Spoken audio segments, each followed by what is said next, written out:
Well, cultural norms kind of give me a guide as to how I should wear in certain situations. In every store, there's like a guy's section and a girl's section, so it's like you're already being kind of chosen for, I suppose. If you have that like imposition that you need to follow a norm, or if you need to follow, like someone else's opinion, or just something that's imposed upon you, that's not necessarily what you want to wear. That's something that you're doing it for a reason other than yourself. For example, like if I was at church, I would have to dress nice but cover myself.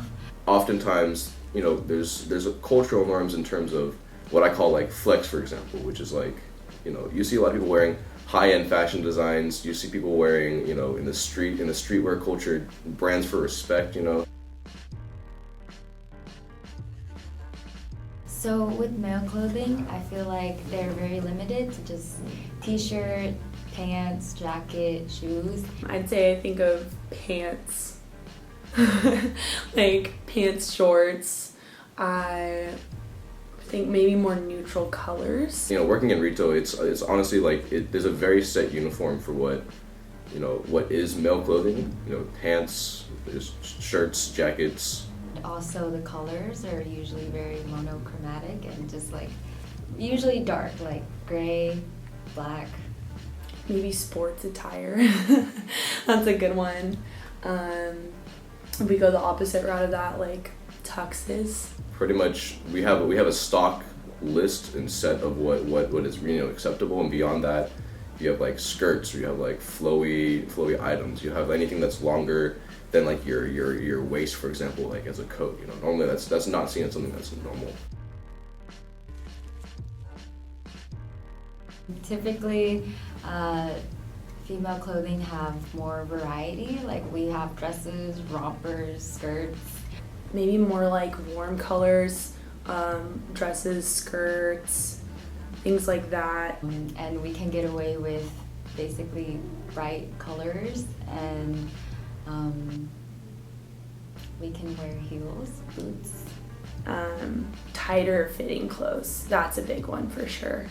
Maybe like more options than guys too. Like more baggy clothing like isn't really a girl thing.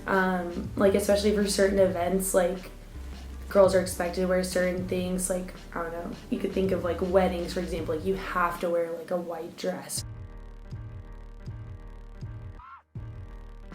In terms of a unisex item, that's something that is normally either just a popular enough item where it's like a hoodie, something that either both sexes can wear, or no sex has to wear necessarily. Maybe more like workout wear kind of stuff. Like I think about like, for me personally, maybe like baggy sweatpants and like baggy sweatshirt. Unisex clothing, basically it's made for both genders, and it's not really neither masculine or feminine. It's hard to have a unisex skirt just because guys aren't as comfortable with it, but really unisex can be anything. Unisex is up to the comfort level of what the consumer or wearer of that clothing has. When you're discriminating upon someone else's clothing, like you're trying to like call upon their differences kind of and tell other people that that's not, okay. I feel like you're taking away their individuality and the different ideas that can be expressed through all these individuals. And so everyone just basically looks the same and wears the same brand. Good afternoon, Hunter. How did picture day go? How do you think it went? I look like Dad. Well, that's DNA, darling. I just want to look cool and wear jeans, like them. On a deeper level, really what you wear and what you physically have on you does not matter too much in the long run. But in terms of importance to what your personal health is, what your mental health is, for what you are as a person relative to yourself in your own life. Making one thing better than another. So yeah, definitely like equality and like being accepting of everyone and like their socioeconomic status for sure. It is extremely damaging, like that someone can come into your life and you can, confidence is based around what kind of image you have of yourself and what